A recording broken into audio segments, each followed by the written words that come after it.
Where's the little... There it is. Alright, here we go. Let's try this again. And test that. Ooh, it's working. Alright. It's been a while. Been a long while. Had to take a crash course on how to do this again. The Logitech webcam wouldn't film. So I had to uninstall and reinstall the Logitech software. And then the sound wouldn't work, so I had to fix that. It's been a real hoot, let me tell you. But yeah, welcome back. It's, as I said, been a while. What's been going on? Well, last I talked to you, I think it's been so long I don't remember what we talked about, but probably something to do with Wither. The last I talked to you was probably about Wither, and I had submitted it to Board Game Geek, and there it is. Ta-da! Awesome sauce. Actually, got all my games on here, I think. Yeah, according to Lady, that's correct. Yeah, there's the Advanced Platoon Leader, Cold Combat, Field of Victory, Fleeting Glory, Ostfront, the original Platoon Leader. Look at that. What year was that? 214. Oh my gosh. That was so long ago. Soldiers of the Sun. There they all are. So we go to Wither, as we were there a second ago, and open this up. I'm going to show you guys. Now this received little to no fanfare, and that was no surprise. I expected nobody to give a rat's butt about this thing. I'm not affiliated with a game company, a big one. I am not, I don't do anything by way of advertising. The only thing I'll say that I did do, and looking back on it, I don't blame them for not responding. I did, there's a number of channels on YouTube and that deal with what's called TTRPGs, and that is tabletop role-playing games. These would be channels that I watch fairly regularly. I feel like I know the guy. They obviously have no idea who I am. I sent them links to this. Now, that's my first mistake. Somebody sends you a link. Are you going to open it? 9 times out of 10, no. Actually, 11 times out of 10, no. And I don't blame them, and looking back on that, that's probably what happened. For those that did dare to click on a link, this is what they would have seen. And there's the cover. Now, the original cover was a buxom black and white lady, bare-breasted, bare-stomached. Everything that I wanted it to be. This was AI created. I could not have done as good of a job as the AI did. I understand the AI argument. We will get into that today. We'll save that for the end of the show. I have thoughts on that. But this is what, if you would have clicked on the link, this is what you would have seen. This is the alternate cover. It's a cover, not a lot going on. If that does in fact pull you in, there's the dead bird that was supposed to be a MacGuffin. For what I don't know, I couldn't figure it out and gave up. Dead bird idea gone. But I tried for a long time to get this dead bird that was just driving me nuts. It wanted to be in the story somehow. I just couldn't make it work. So there's the 2025, and it's now 2026. There's your contents. There's already an issue because there's no, what do you call it there? There's like a sub entries, but there's no main entries. It's all just one glob. That's not very friendly to look through. But anyway, you're going to get the point as I scroll through this. There's a game in here, trust me. Now, whether it's as developed or as good as what we will cut to is up for grabs, but there is a game in here. Again, it's black and white, it's austere, it's minimal.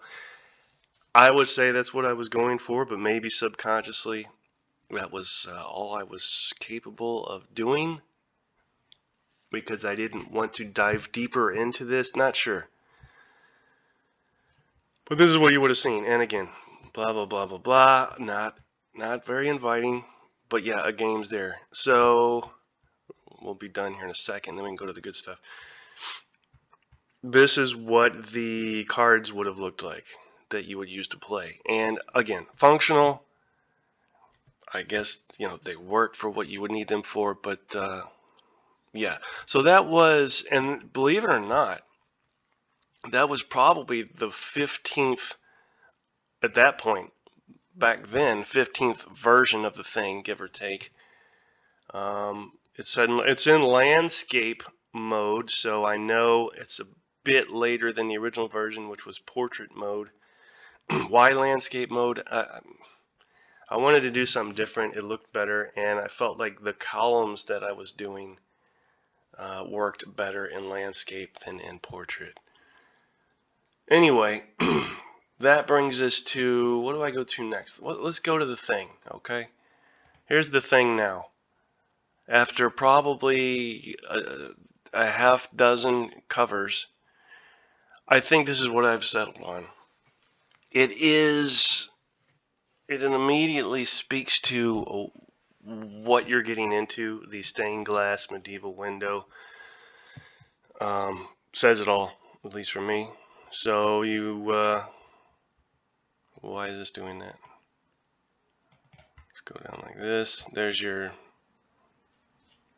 credits page, and then there's your table of contents. In my opinion, much better, more easily perused, just by way of looking things up. And we've got our watermark in the background. Some people don't like that. They say it's distracting. I understand. Maybe it is. I tried to transparent it as much as possible so it would be in the background, not the foreground. I think it works. But again, I understand that there will be those of you who say, no, don't like that. It's distracting. I understand. I don't agree, but I understand. Here's your introduction and setup. We're dealing with Nilrim Abbey. I'm not going to read through any of this tonight. We'll have stuff coming later on down the pipe. But we're just going over the mechanics of this thing right now, the nuts and bolts of designing this thing. And as you can see, hopefully, it's a lot more inviting, a lot more, I don't know, pleasurable to read through. These are your character cards. Now, if I haven't mentioned this, I'll go ahead and do that. If I haven't mentioned this in the past, a major shift that this game took was from humans to rodents. I'll wait for those of you that could care less to click off. Okay, those of you that are still here, rodents, and we have mice versus rats, more or less. Why is that? I don't know that I could tell you. I was again messing with I had to have some art.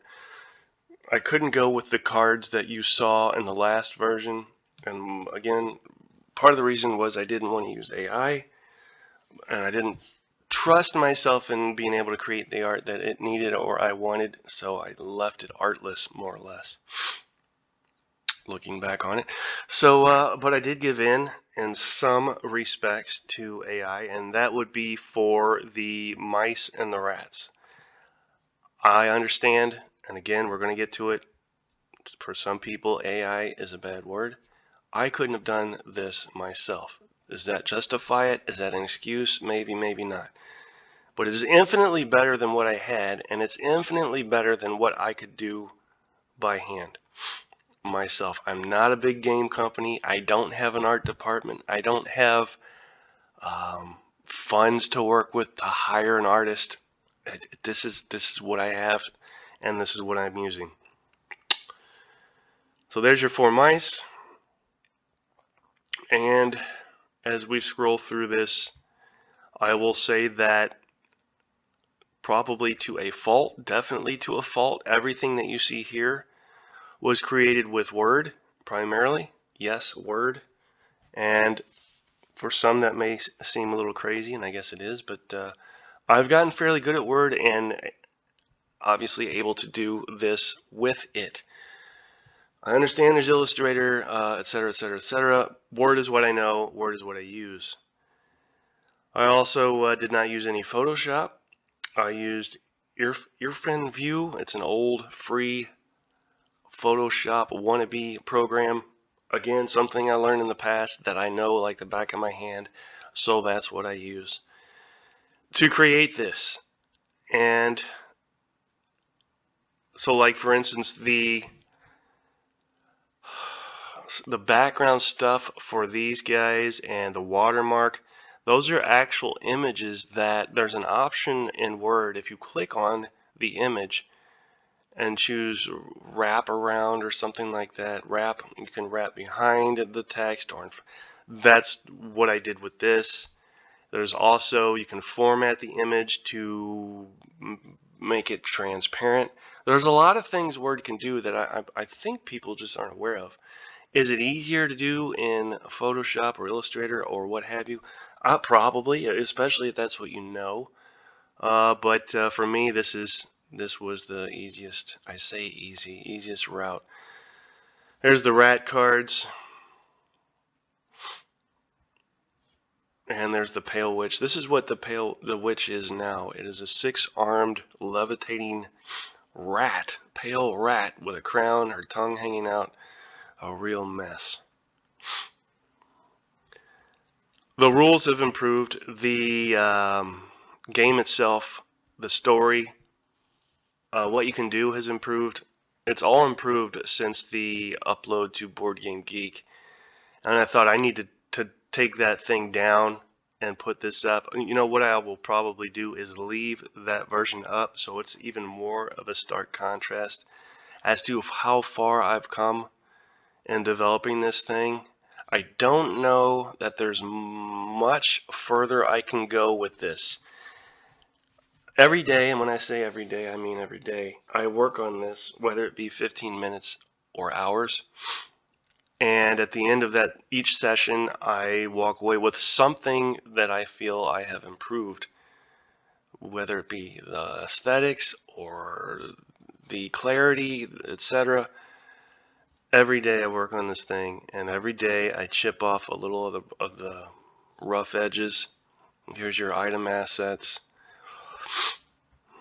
and the lore, the story. Yes, there's a QR code. I don't know of many, if any, games that have utilized QR codes. I don't know why. It's a great way to embed something in the story that you don't want to have accidentally read or have revealed. There's no way of accidentally reading that until you physically scan it.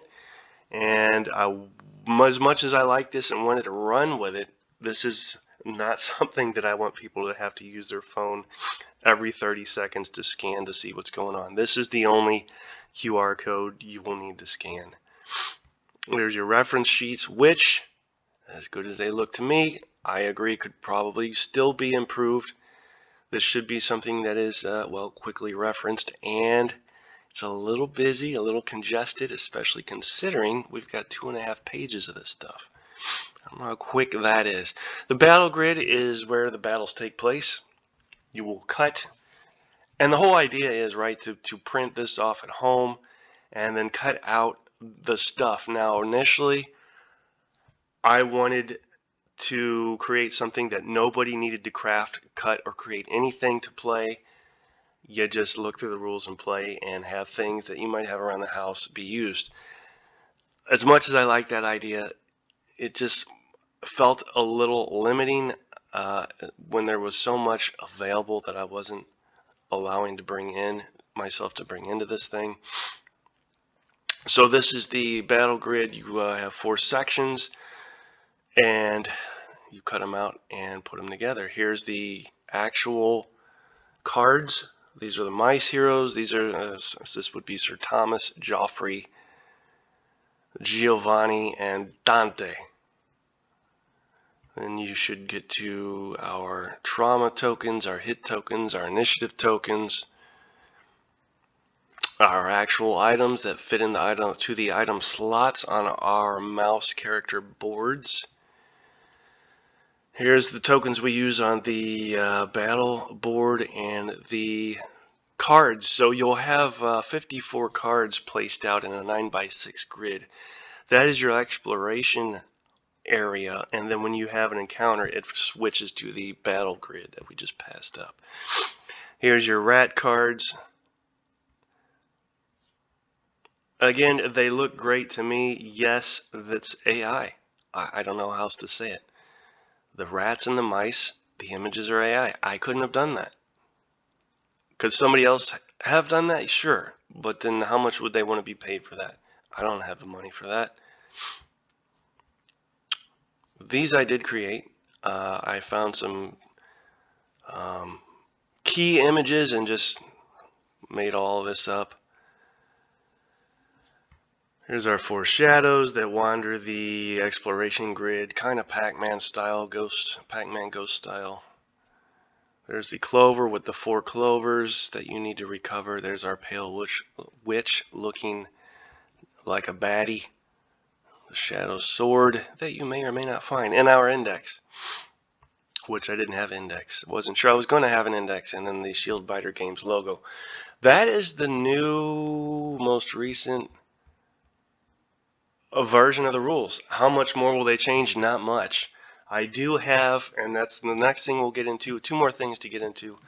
The next thing we'll get into is kind of how do I take what's in my head and make it this. A lot of, and you can't see it because the camera's on the screen, but it's a lot of pencil and paper, ideas on paper. If those ideas stick, then they end up in the, right now, primarily I use the Wither to-do list. And this is stuff that needs to be addressed in some way so I can keep track of it and not forget it. Deal with it. These are the highlighted ones, are things that have to be addressed. If it's not highlighted, it's an idea that I may or may not deal with, but it is not the end of the world. The game will be just fine without it, but the highlighted stuff I have to address. And then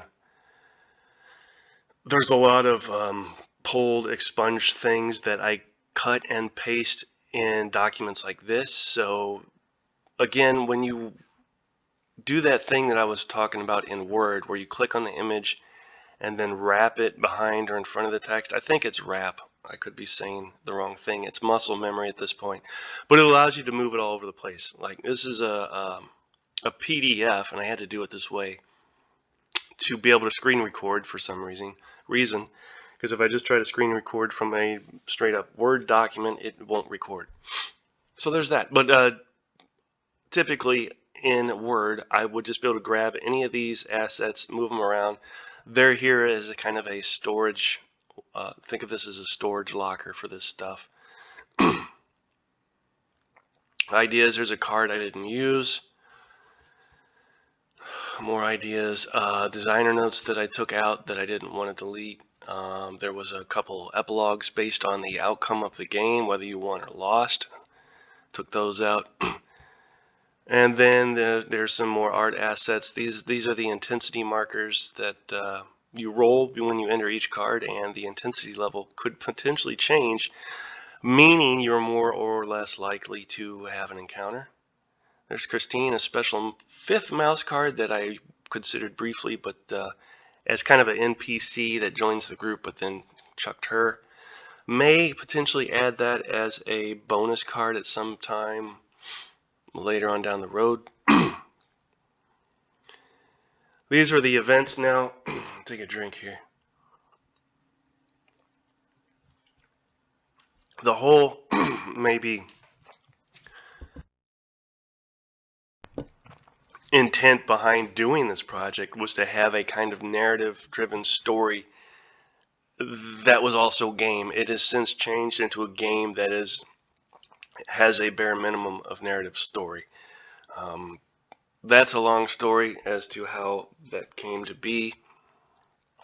My mind works a certain way, and if something doesn't feel right, look right, I just get rid of it. So as much as I wanted this narrative to be in there, it seems very like it doesn't fit, right? So we have the game, everything I showed you with the newest version, but then this stuff seems like, I don't know, like crumbs on a table. Like they just don't belong there. It's not that it's bad writing. It's just the way that this stuff is accessed. I don't know. I was having trouble determining at what point, when, how the mouse characters, again, gain access to this information. I don't know. I drove myself a little bit crazy with that. But anyway, I cut and pasted it into here so I would keep it. Here's more art assets that I was fiddling with. There's another close-up with the And this looks like a mess, right? But again, remember, in Word, you can just grab this and move it wherever you want it, cut it, paste it. You can stack 50 things on top of each other. It doesn't matter. They can move around and be dealt with however you please. So there's So again, what we just saw here is like my workbench. A lot of stuff is decided in these spaces. Where's another one? Where are we right now? This is the to-do list. Here is notes. Here's another one. This is an older one, and as you can see, older assets. These are the older versions of the cards, which I did have color at one point, and then I decided, nope, they need to be in black and white. And here's some more stuff. I had even done briefly, since between what we have now and what I posted on Board Game Geek, I even did a full-blown, straight-up medieval art assets. And it was all art taken from medieval manuscripts, which is free, right? Nobody owns the rights to those anymore. I think they're all dead by now. So I thought I can use those as art assets, and I did. And then the mouse thing hit me, and I never looked back. That was supposed to be a zombie, and that's an actual art image from an illuminated manuscript, medieval manuscript that I found. And yeah, just more ideas, things, chunks and pieces of the rule book. This is another art asset I was going to use in the rulebook as a monster. This was very early on, probably the first 3 to 6 months of the game was considering this style.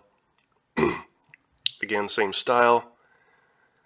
There's the bare-breasted, bare-bellied witch that I was going to use, superimposed on the battle grid. A recent art asset I was going to use for the intensity level, kind of an intensity level tracker, another art asset, and then we see the themed stained glass window that's on the cover now and watermarked over every page of the rule book, probably to some chagrin. This was a temporary version of the witch. Again, it's got other images stacked over it that can be moved, but you can still get the gist of what I had going here. It was an actual painting of a queen from back in the day. I forget who, the White Queen or somebody, with a skull superimposed. I was messing with all kinds of stuff. Fill-in tinkering. There's somebody you may recognize that I've was considering working with somebody else. There's the early workings of the Rat Queen, which is a witch now, but I considered doing the Rat Queen. And there's another effect I had considered using for that.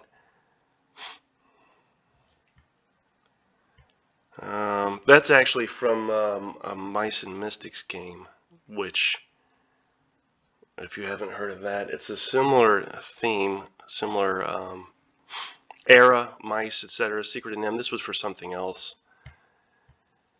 And just a bit more of the same. I did have at one point little story bios for each of the 4 heroes or adventurers, if you will, but they were kind of anti-heroes. So the wizard was kind of afflicted with this condition he couldn't help, and was using it to, he says, this is the nature of my magic, and so how can I be blamed for mingling in the affairs of men? He couldn't help but mingle because he had the power and ability to do so, even though he knew he shouldn't have. There's ethical problems and morality problems with that, right? And then the thief was talking about how he learned that stealing things is one thing, but well, let's just read what he says. Treasure, blah, blah, blah, blah. And I wrote all this. The thief says anyone can swipe a jewel or snatch a coin, and for a time I did just that. Then gradually, through a peculiarity of perspective and guilt, I came to understand what it means to truly master this profession. For the price of things is finite, but the price of belief burgled, happiness robbed, or a loved one taken away is infinite. Treasures such as these are lustre dulled indeed, and injure not only the helpless, hapless victims, but he who pilfers from them. In this respect, mine is no blessing, but rather a curse, and my employ no enviable niche, but a detestable common trade. And then same for the dwarf who abandoned his wife and kid to go work in a mine, and then the ability to sate his lust for gold. And as the years went by, he lost track of time and realized he had just kind of literally left them and forgot about them and didn't appreciate them. And then the fighter has nightmares and PTSD about all the people he's killed. So kind of a different take on the heroic adventurers. And there's the Pale Witches kind of lyric or song that I did end up using in the most recent version.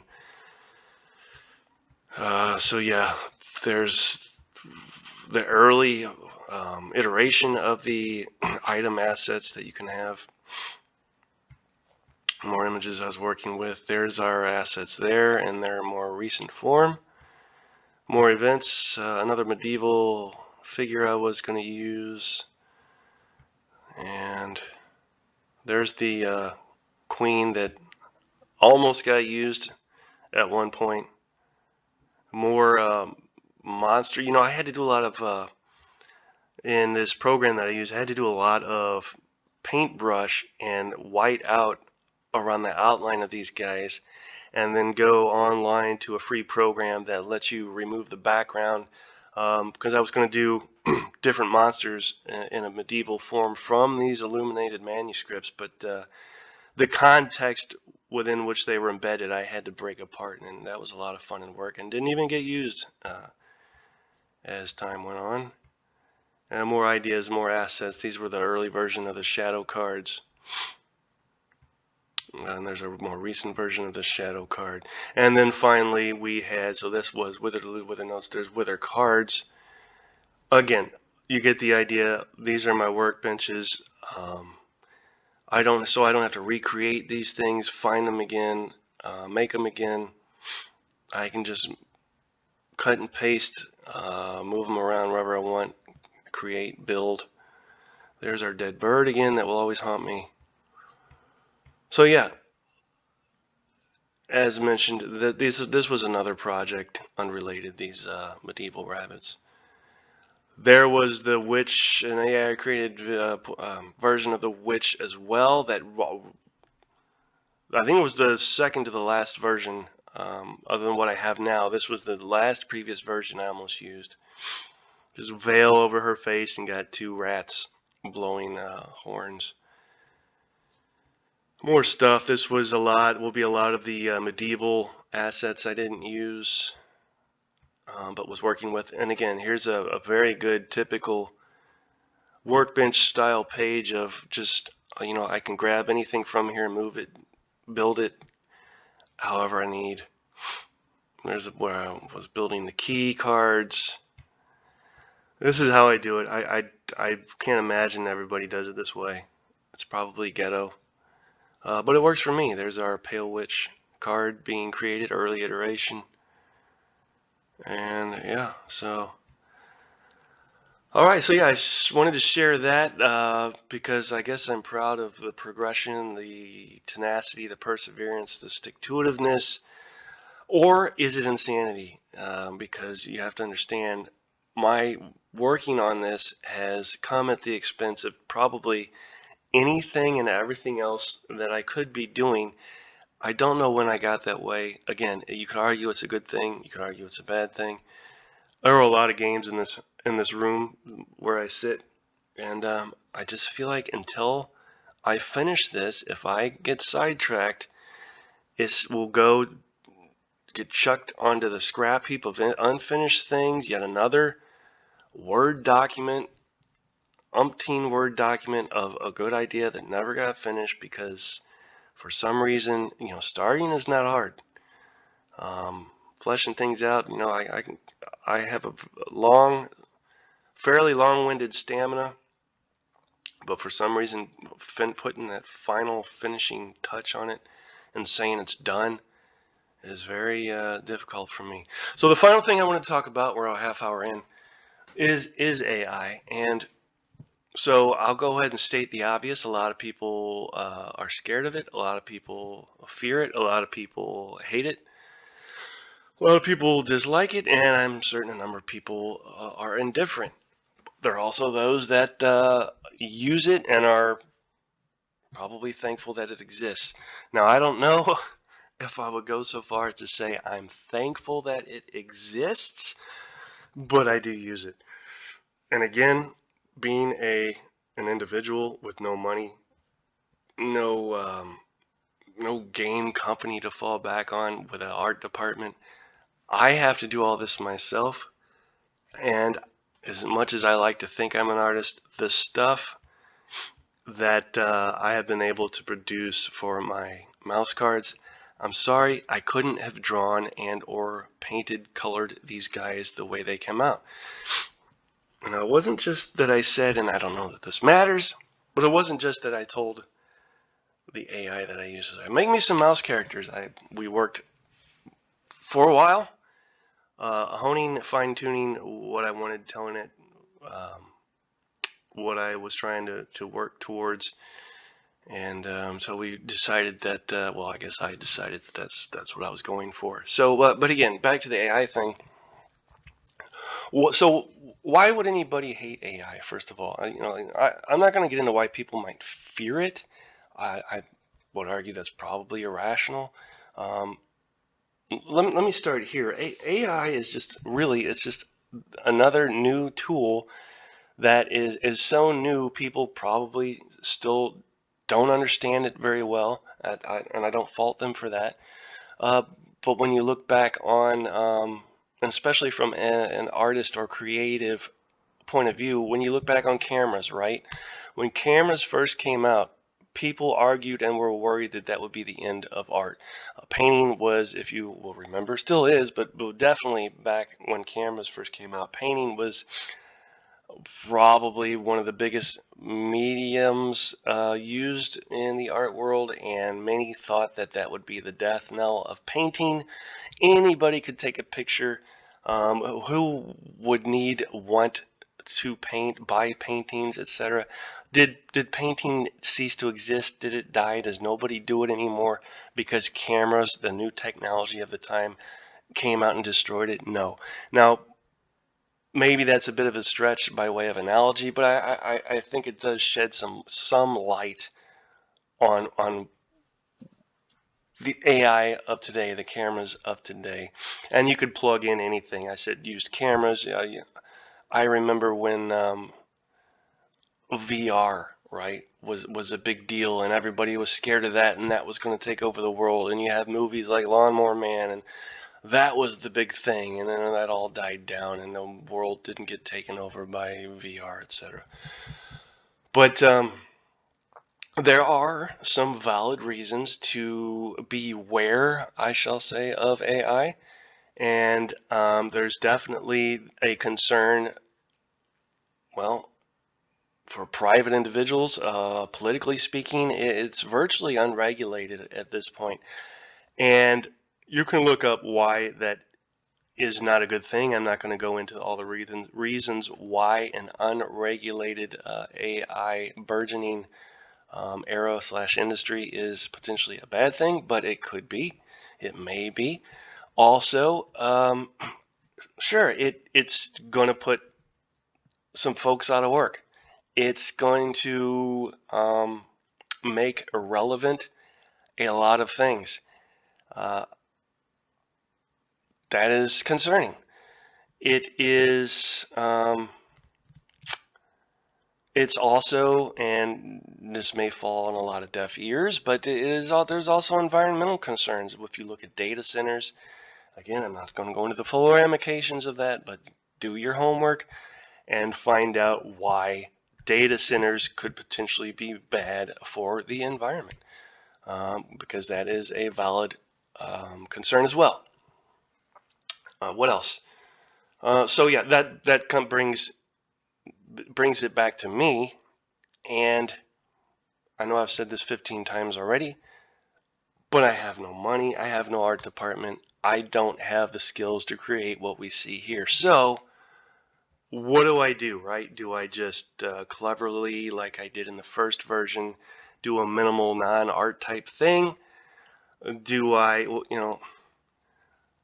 do I ask people to donate some art for this, and maybe they would? There's even, now that I think of it, there are a number of sites that you can pull human created assets for free to use. There's that as well. I understand that. I'm aware of that. I appreciate that.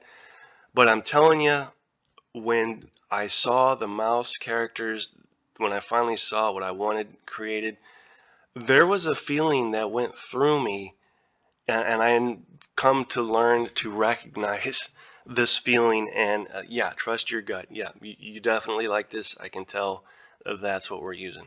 And that was the feeling I got when I saw these guys. They just, to a T, evoke what I was trying to get players to feel when they look at these guys, by way of style for this game, etc.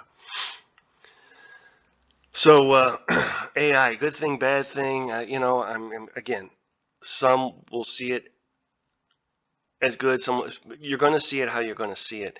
I think as time goes on, a lot of the hype will die down. It's not all hype. I admit that, but I think it will die down as time goes on. Hopefully, it will become more regulated, again, for individual privacy and political reasons, because there is the potential for abuse. But I think art is going to be okay. Now, let's consider this. Remember the movie Blade Runner? And in that movie, or actually, if you read the book, which I did, do what, electric sheep dream? Do computers dream? What is it? I can't even think. Electric sheep. Do androids dream of electric sheep? Trust me, I read it. I'm not making this. In that book, um, well, there's replicants, right? But there's also other things like animals that are synthetic. And I think there's a point in the book where it's asked, is this a real snake or not? And it's important because the real thing is way more sought after than the synthetic thing. And by way of saying that, I think as time goes on, things that humans create, art, etc., is only, the value of it is only going to go up as more and more of the our culture, industry, etc., is flooded with AI stuff, and not just art. You have to understand, and I'm sure you do, uh, AI is, when you say the sky's the limit, it might be. And I saw a thing today that said AI will be remembered as the last the last greatest thing humans create. Now, when you think about that, does that to mean we will no longer create anything? Yes and no, actually, because AI is getting, if not already there, to the point where it is creating everything for us. I mean, I just went to a site yesterday, and all you have to do is describe or upload a picture. It will render it in 3D, and you can print it out. So in saying that, I just lost my train of thought. AI it is now our creator, not our creator, but it is now that which will create for us. Apps, coding, all of this stuff that required us to create, we need but now enter what we want the end result to be, and it does the coding. It will create the app for you. In fact, in saying the word app, if you look at OpenClaw, apparently apps are going to be rendered useless here before too long anyway, and I'm not going to go into that either, but look up OpenClaw if you're interested in that. So I could go on and on. There will be those who guffaw my use of AI for the art. But I think I should be given a little bit of slack because I am not GMT. And if GMT were using AI art in their games, I would have a problem with that. Why? Because they have the folks, the budget to put real art in their games. Why would they want to use AI to save money? It's cheap, whatever. I don't have that option. Again, I'm just me. So that's what I used, and the rest of it, other than the rats and the mice art, I did this. I created this. It's now over 2 years I've been working on this. This is not something I chucked into Chat GPT and pulled out piecemeal and have sewn together. I have been working on this, again, hours a day, sometimes every day almost, on the stinking game, and it's become my, I don't know, before I die I'm going to finish this thing. So there's that. I've gone on long enough. It's 40 minutes. What do you guys think about AI, art, games, anything that I've said? Or an unrelated question. Doesn't even have to be about what we talked about. I know it's been a while since I spoke with you folks. Maybe the subject I just touched upon would be a good live stream hangout with you guys. Don't know. But it would definitely be good to hear from those of you that I haven't heard from in a while. Don't think I haven't forgotten about you. I see your channels. I watch your stuff. I'm still around. You're still around. I just now more these days tiptoe quietly through everybody's YouTube channels, and but we'll see how it goes. All right, that's enough. Thanks, guys, for watching, and we'll talk soon.